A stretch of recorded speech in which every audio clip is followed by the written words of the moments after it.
tous, aujourd'hui on se retrouve pour un deuxième épisode de Passer une journée avec un médecin. Alors l'hôpital Jules Bordet nous ouvre ses portes pour découvrir le service d'hématologie. Donc bonjour, est-ce que vous pouvez vous présenter? Bonjour à tout le monde, je suis le docteur Adriano Salaroli, je suis hématologue ici à l'Institut Jules Bordet à Bruxelles. Je fais ma formation la plupart en Italie, à l'Université de Rome Sapienza, où je suis devenu d'abord médecin pour après décider de débuter ce parcours un peu folle de spécialisation en hématologie. Je fais la plupart de ma spé en médecine interne hématologie à Rome pour après décider de venir faire ma thèse ici à Bruxelles à l'Institut Jules Bordet. Et voilà, je suis toujours là. Et du coup, comment définiriez-vous l'hématologie? En quelques mots. L'hématologie, c'est cette branche de la médecine qui prend en charge toutes les pathologies hématologiques. On peut y avoir une partie des pathologies hématologiques malignes, comme par exemple tout ce qui est cancer du sang, les lymphomes, les leucémies, ou on peut avoir une partie de pathologies plutôt bénignes, comme par exemple les pathologies de la coagulation ou les thrombophilies. Et selon vous, quelle est l'importance de cette spécialité en médecine? Je pense que ça devient de plus en plus important d'avoir des centres capables d'avoir un bon niveau de soins en hématologie. Jusqu'à les années 50, en gros, surtout dans la partie de cancérologie hématologique, on n'était malheureusement pas capable de vraiment prendre en charge notre pathologie. La situation est heureusement complètement changée maintenant grâce aux nouveaux traitements, aux traitements ciblés, aux traitements intelligents qu'on peut administrer à nos patients et qui nous permettent d'obtenir des résultats et dans pas mal de cas, heureusement, la guérison de nos patients. Et qu'est-ce qui vous a poussé à choisir cette spécialisation plutôt qu'une autre? Bon, quand tu es dans ta formation comme médecin, tu te poses beaucoup de questions. Quel est ton objectif? Qu'est-ce que tu voudrais obtenir? Quel est le type de satisfaction que tu as de ton travail? Dans mon cas spécifiquement, le fait de devoir soigner des pathologies extrêmement lourdes où jusqu'il n'y a pas longtemps l'outcome était malheureusement pas adéquate, ça m'a poussé à vouloir essayer de soigner ces pathologies si complexes. Et j'ai envie de dire que ça m'a permis aujourd'hui de rentrer en contact avec toute une série de nouveaux médicaments et des résultats qu'au départ de ma même spécialisation n'étaient pas du tout là. Et donc je suis extrêmement satisfait de ce choix. En Belgique, quel est le parcours pour devenir hématologue? Alors, pour devenir hématologue, il faut tout d'abord devenir interniste. Donc, il y a un parcours qui est normalement de 5 ans pour être reconnu comme interniste, donc un médecin qui est capable de gérer toutes les pathologies internistiques. Il y a après un titre complémentaire qu'il faut obtenir pour devenir hématologue, qui est de 2 ans et qui peut être déjà débuté pendant le parcours en médecine interne et qui permet d'avoir par après le titre comme hématologue. Donc c'est les 6 ans de tronc commun, puis 5 ans de médecine interne et 2 ans d'hématologie. C'est 4 ans de médecine interne et 2 ans de titre en hématologie, pour un total de 6 ans. Bah oui. Ah, j'avais compris 5. Mais tu as les 6 ans d'avant, Oui, c'est ça? non, Oui, parce que pour être, Oui, mais parce que les si gens- tu veux devenir interniste et basta, tu fais 5 ans de médecine interne. Ah, donc c'est 4 ans Si et tu veux 2 ans. devenir hématologue, tu dois avoir démontrer d'avoir fait 2 ans d'hémato. Mais alors, si tu as fait des stages d'hémato pendant ta médecine interne, tu vas C'est enlever 4, 1 ok. et ça devient 4 plus 2. Avec quelle spécialité en médecine vous avez le plus de liens? Alors, avec énormément de différents collègues, on partage au quotidien nos décisions. Donc, avec les collègues du biologiste clinique, parce que sans examen du sang, sans test, on ne saurait absolument pas comprendre quelle est l'évolution des pathologies de nos patients. Avec les collègues de l'imagerie, donc avec les radiologues, parce que nos lymphomes et notre pathologie qui peuvent avoir besoin d'un suivi d'une masse nécessite régulièrement des scanners avec les nucléaristes pour tout ce qui est PET scan et suivi d'autres pathologies oncologiques. Mais en même temps, on a énormément de relations avec les biologistes cliniques qui travaillent au labo de biologie moléculaire, un labo qui est fondamental pour le suivi de notre maladie, tout ce qu'aujourd'hui on appelle maladie résiduelle. Également, on travaille avec les collègues pathologistes qui sont à la base des diagnostics de la plupart de nos pathologies. On travaille beaucoup avec les généralistes qui sont toujours là pour nous poser des questions et pour avoir des réponses dans le cas où ils suspectent d'y avoir devant un patient avec une potentielle pathologie hématologique. Et écoute, c'est très L'oncologie, facile. L'oncologie, en réalité, oui, mais plutôt parce qu'ils nous demandent des conseils. Ah, les infections. Ouais, pour les greffes. Ouais, la chire pour les greffes et tout ça, non? La greffe, ça ne se fait pas vers chirurgie. On travaille également beaucoup avec les chirurgiens qui sont fréquemment nécessaires, soit pour arriver à des diagnostics particulièrement complexes, soit parce qu'ils jouent un rôle dans la prise en charge de notre pathologie. Par conséquent, on travaille beaucoup aussi avec les collègues anesthésistes qui sont nécessaires pour pouvoir arriver à tous ces actes chirurgicaux. Mais en même temps, il ne faut vraiment pas oublier les collègues du dépistage qui peuvent certaines fois découvrir certaines de notre pathologies, les endocrinologues, les cardiologues, tous les autres collègues qui sont nécessaires pour une prise en charge holistique et complète de nos patients pour être sûr que nos traitements ne sont pas trop toxiques. J'ai oublié les néphrologues, j'ai oublié les urologues, mais tu vois, on travaille avec tout le monde. Oui. En gros, ce qui est important à comprendre, c'est que quand on prend la décision d'être hématologue, on va devoir avoir des relations et collaborer avec n'importe quelle spécialité parce que notre pathologie, comme le sang, peuvent se trouver partout. Quelles sont les pathologies les plus fréquentes en hématologie? Alors, comme hématologue en général, on s'occupe de toute forme d'anémie. On s'occupe de tout ce qui est l'hématologie maligne, ça veut dire surtout les lymphomes, le myélome, les leucémies. On s'occupe de la greffe de moelle osseuse, ça surtout dans les centres universitaires comme ici à l'Institut Jules Bordet. Et après, on a toute une série d'autres pathologies, toujours de globule rouge, comme les thalassémies, les drépanocytoses. Ok. Et ici, à l'hôpital Jules Bordet, quelles sont les pathologies les plus fréquentes? Est-ce que c'est un peu plus spécialisé? Qu'est-ce qui se passe exactement ici? Alors, quand on regarde la prévalence des différentes pathologies hématologiques, la plupart de nos patients sont des patients qui sont affectés par un lymphome ou par un myélome multiple. Et après, il y a un grand nombre de patients, par contre, qui sont suivis pour de leucémies aiguës, de leucémies chroniques, avec des traitements qui peuvent être bien différents. On a une importante activité de ce qu'on appelle l'hématologie lourde, ça veut dire greffe de moelle osseuse. Est-ce que vous savez nous expliquer la journée type d'un hématologue? Ah, ça c'est une très bonne question, ça vous donnera vraiment une idée de ce qu'on fait. Alors, tout d'abord, tu vas te lever très tôt au matin, tu vas arriver tôt à l'hôpital parce que tu auras normalement un petit débriefing du matin sur les conditions des patients qui sont hospitalisés dans la salle pour savoir ce qui s'est passé pendant la nuit.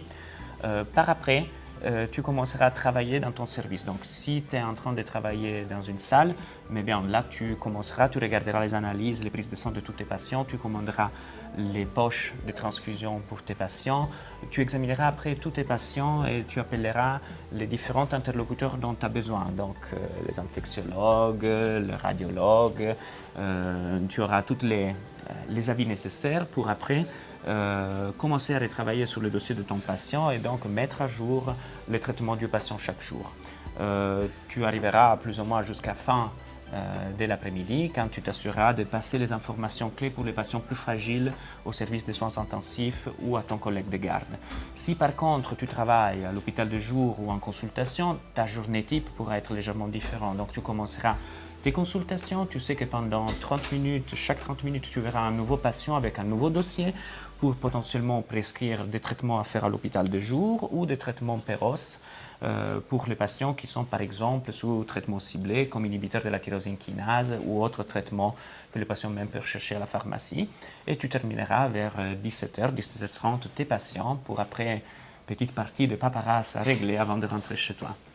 Et là, par exemple, c'est sympa, quelque chose dont on n'a pas encore parlé, c'est le bloc opératoire.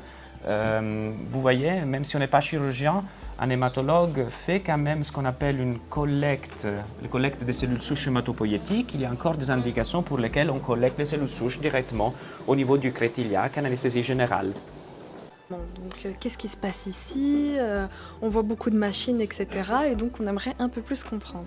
Alors là, vous êtes à l'hôpital de jour. L'hôpital de jour, c'est un peu le cœur de notre activité de routine quotidienne. Ça veut dire que vous devez imaginer que quand vous êtes atteint d'une pathologie hématologique, vous avez fréquemment besoin d'un traitement. Ce traitement peut se dérouler sur une certaine durée du temps, comme ça peut être dans certains cas des traitements à vie.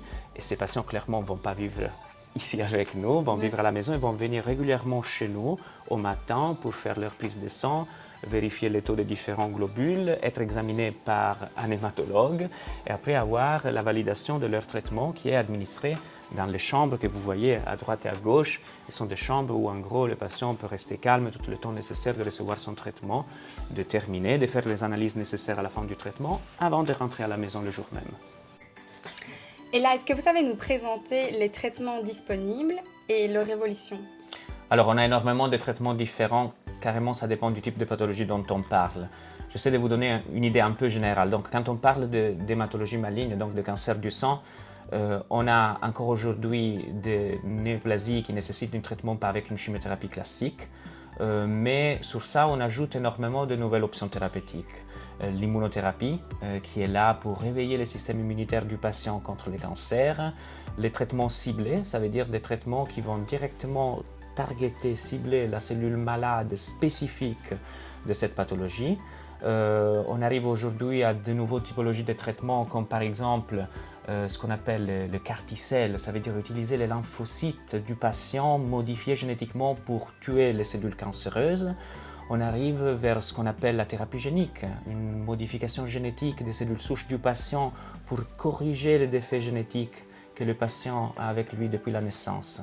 Nous avons après toute une série de nouveaux traitements qui doucement arrivent dans les marchés, qui sont les fruits des essais cliniques. Nous avons énormément de différents essais cliniques ici dans notre hôpital et en général dans l'hématologie qui testent aujourd'hui de nombreuses molécules pour leur efficacité et sécurité et qui vont devenir dans beaucoup de cas de nouvelles options thérapeutiques d'ici 5-10 ans.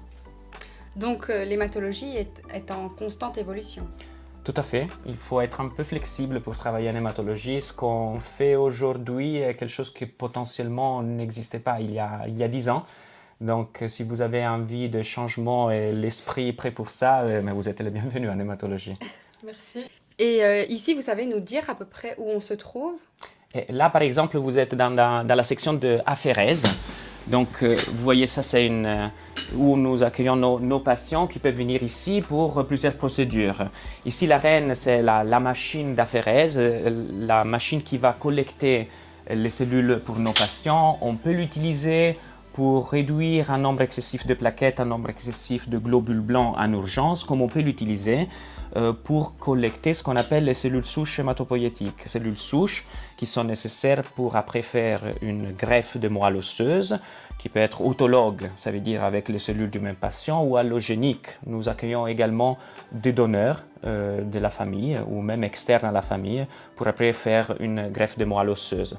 On utilise cette machine également pour collecter les lymphocytes, les cellules qui sont nécessaires pour les CAR-T-cells dont on a parlé il y a quelques instants. Et, concrètement, vous savez à peu près nous montrer comment cela fonctionne?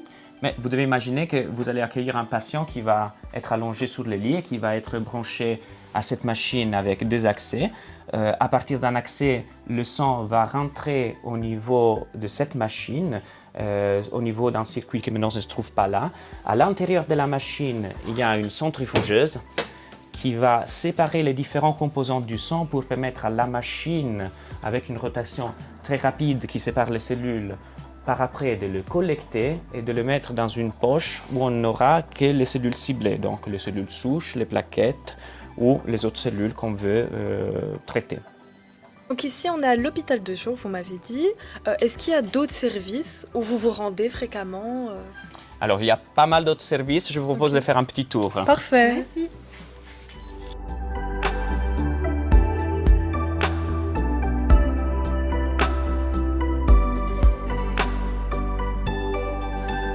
Et voilà, là par exemple, on arrive aux urgences. Là, c'est un service d'urgence dédié aux patients hématologiques. Et on rentre dans le couloir principal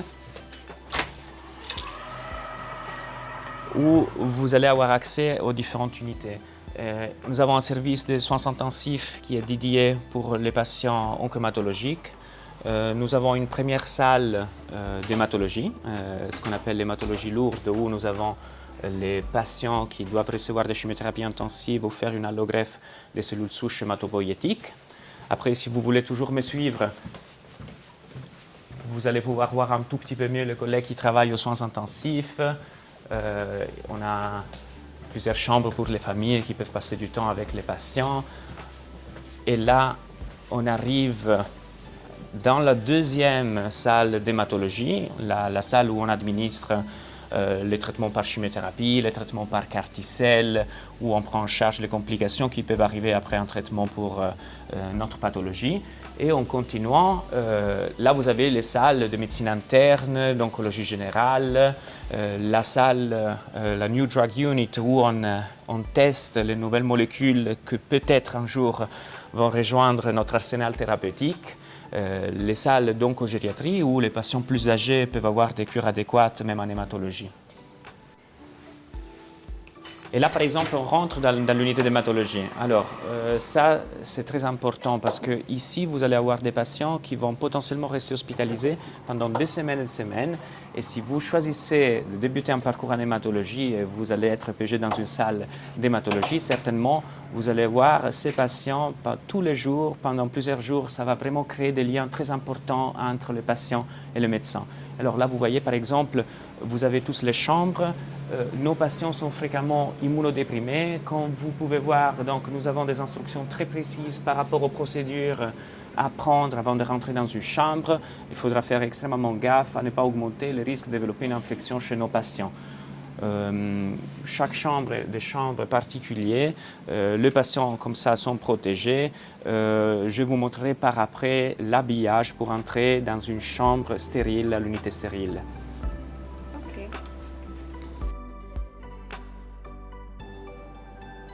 Et là, par contre, nous sommes au quartier stérile, donc l'hématologie protégée. C'est le secteur où nous avons les standards microbiologiques les plus élevés. Donc, chaque fois qu'on rentre dans cette unité où il y a les greffes de moelle qui se déroulent, nous devons vraiment faire gaffe à réduire au maximum les risques de contamination. Donc, chaque fois, vous allez devoir vous déshabiller et vous bien désinfecter les mains au stérilium. C'est extrêmement important de protéger nos patients contre les pathogènes externes.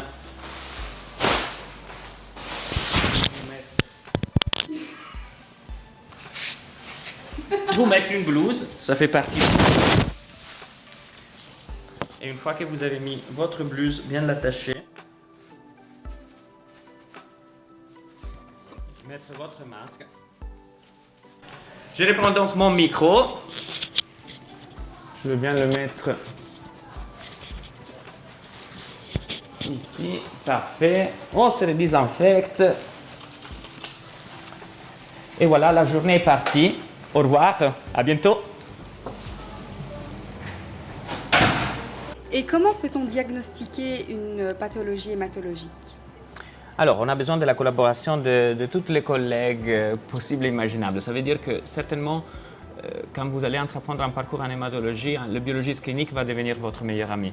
Il faut savoir que quand on a une suspicion d'une pathologie hématologique, la base est aller rechercher à la racine, donc à l'usine d'où nous produisons les globules blancs, les globules rouges et les plaquettes. Ça veut dire la ponction de moelle. Nous nous occupons de faire les ponctions de moelle. Nous allons mettre une goutte de sang prélevé au niveau d'une lame qui sera étalée, regardée au microscope. Les collègues biologistes cliniques nous aident beaucoup dans l'interprétation de ces frottis, au fond de pouvoir détecter des cellules malades ou des cellules normales, mais potentiellement annexées par rapport à ce qu'on devrait avoir normalement au niveau médullaire. Similaire, mais avec des collaborateurs différents, nous performons également les biopsies ostéomédullaires. Là, il s'agit de prendre vraiment une carotte de tissu médullaire, c'est toujours l'hématologue qui fait ça. Cette biopsie est envoyée aux collègues pathologistes qui vont par après s'occuper des colorations et de la lecture de ces biopsies pour nous donner des informations qui sont particulièrement importantes dans le cadre de certaines pathologies comme les lymphomes ou les syndromes myeloprolifératifs chroniques. Toujours au niveau de biologiste clinique, quand on prélève de la moelle osseuse, on ne se limite pas tout simplement à regarder avec nos yeux au microscope les cellules. On utilise plein d'autres technologies qui vont nous aider dans les diagnostics plus précis de la typologie des cellules. Donc, on parle de ce qu'on appelle la cytométrie de flux, l'immunophénotypage, qui nous aide à mieux comprendre l'expression de certains antigènes qui vont nous guider par après vers le diagnostic pathologique. Nous allons demander l'aide aussi de la cytogénétique, donc une technologie qui nous permet d'analyser les chromosomes des cellules malades et donc de détecter des potentielles anomalies qui sont à la fois utiles pour le diagnostic et à la fois utiles pour mieux stratifier les pronostics de la pathologie. Et on ne se limite pas tout simplement à regarder au microscope les cellules malades. Quand on fait une ponction de moelle, on utilise aussi d'autres technologies qui vont nous aider dans les diagnostics, notamment la cytométrie de flux ou l'immunophénotypage, qui vont identifier ce qu'on appelle le cluster differentiation au niveau de la surface cellulaire pour pouvoir déterminer quelle lignée cellulaire est touchée par cette maladie et nous aider donc dans les diagnostics. Nous faisons également ce qu'on appelle la cytogénétique, un examen diagnostique extrêmement important pour identifier certaines pathologies, mais en même temps extrêmement important pour la stratification du risque et donc les pronostics de plusieurs pathologies hématologiques. N'oublions pas les rôles de plus en plus importants qui prend la biologie moléculaire qui peut être la PCR pour certaines anomalies génétiques présentes dans certaines pathologies. Le cas plus important est le cas par exemple de la PCR pour le BCR-ABL dans la leucémie myéloïde chronique, mais aussi ce qu'on appelle aujourd'hui le Next Generation Sequencing, une technologie qui est capable de lancer un panel à la recherche de multiples mutations de gènes impliqués dans la stratification pronostique de leucémie aiguë et de pas mal d'autres pathologies hématologiques. Donc par exemple, moi, si j'ai envie de faire de l'hématologie, quels seront les points positifs et les points négatifs? Bon, écoute, je vais te convaincre. Ouais, ça va. Alors, commençons avec les contres. Il faut savoir qu'on parle de pathologies fréquemment très graves. Donc l'impact psychologique de cette spécialité est important sur ton quotidien. Donc, tu dois apprendre à gérer un niveau de stress que potentiellement tu pourrais ne pas avoir dans des autres spécialisations. Ouais. Aussi, la charge de travail est particulièrement importante parce qu'il s'agit de patients très complexes qui nécessitent de l'interaction avec plein de collègues. Tout ça, ça prend du temps. Ces pathologies ne s'arrêtent pas le week-end, donc tu seras là. Ces pathologies ne s'arrêtent pas pendant la nuit. Tu vas être appelé par tes collègues. Tu dois tenir compte de tout ça. Potentiellement, je pourrais dire que c'est aussi une partie passionnante de cette spécialisation. Mais si après tu me demandes de regarder vraiment dans les détails quoi est le plus incroyablement attractif de cette spécialisation, il y a plusieurs aspects. Ce que moi je sais aujourd'hui de l'hématologie pourrait complètement changer d'ici 5 ans en termes de pouvoir diagnostique, en termes d'arsenal thérapeutique. Le fait que chaque jour, je sais que toute seule, je ne saurais rien faire. Oui. J'ai besoin de plein d'autres collègues. J'ai besoin des autres collègues hématologues. J'ai besoin de mes juniors. J'ai besoin de mes seniors. J'ai besoin toujours de partager ce que je pense pour prendre la meilleure décision parce que fréquemment, on se retrouve avec des décisions qui sont extrêmement lourdes et pas simples à prendre. J'aime que je dois appeler mon infectiologue tous les jours. J'aime que je dois partager l'analyse d'un frottis sanguin avec mes collègues du labo. Le fait de travailler en équipe est génial. Ce que je trouve vraiment fantastique, c'est que certaines fois, tu te retrouves avec un patient qui arrive aux urgences et qui malheureusement est dans des conditions vraiment extrêmement graves. Et toi, tu es le spécialiste qui peut reconnaître cette pathologie extrêmement grave et urgente. Je te donne un cas de figure, la leucémie pluromyélocitaire aiguë. Toi, tu sais quel est le test extrêmement urgent que tu dois faire. Toi, tu dois convaincre ton labo à revenir pendant la nuit ou pendant le week-end parce que tu as besoin de ce résultat dans les prochaines 24 heures. Et toi, tu seras celui qui va prescrire le traitement qui, dans ce cas spécifique, n'est même pas une chimiothérapie et qui va guérir pour le reste de sa vie ce patient d'un cancer. Ça, c'est un unicum dans la médecine. Vous m'avez dit que c'est une spé du coup qui prend énormément de temps. On peut être appelé le week-end, le soir, etc. Mais du coup, d'un point de vue personnel, c'est pas difficile d'allier ce métier avec une vie de famille ? Tout est possible quand tu travailles dans une structure qui est bien organisée.